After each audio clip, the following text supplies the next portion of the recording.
Ayan guys, ang luluto natin na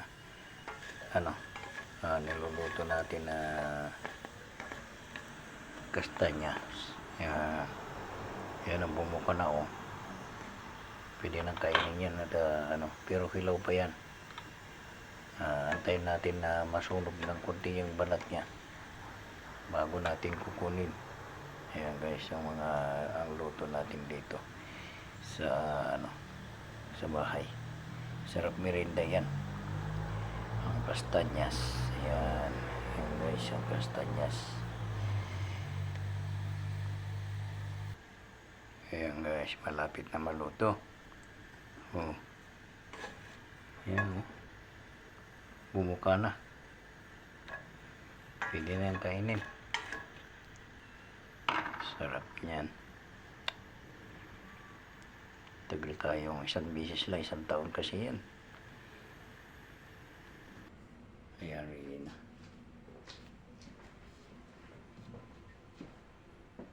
Ito guys, yun. Pinit. Ayan. Oh.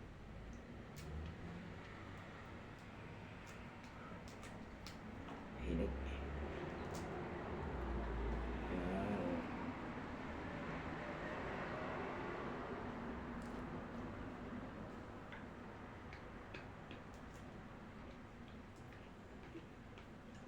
Matigas pa.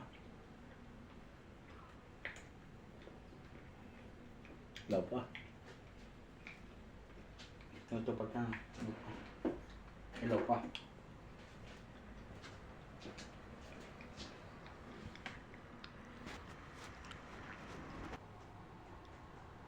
Ayan, ready na.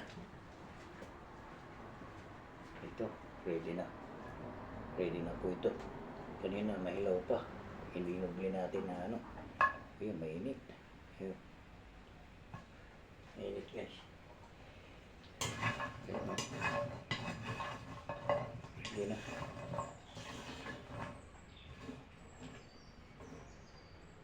Ayun. Yun. Dali ng bulatan.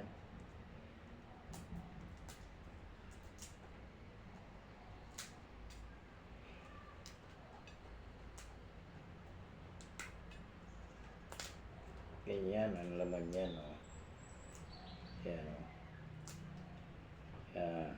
Yan ang kastanyas. Yan, mainit oh. Usok.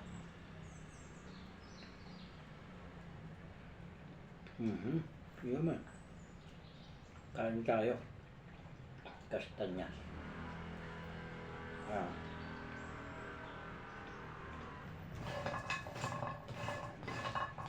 Ang lasa nito yung buto ng langka na nilaga. Ganun po ang lasa niyan. Mas matamis pa. Ayan.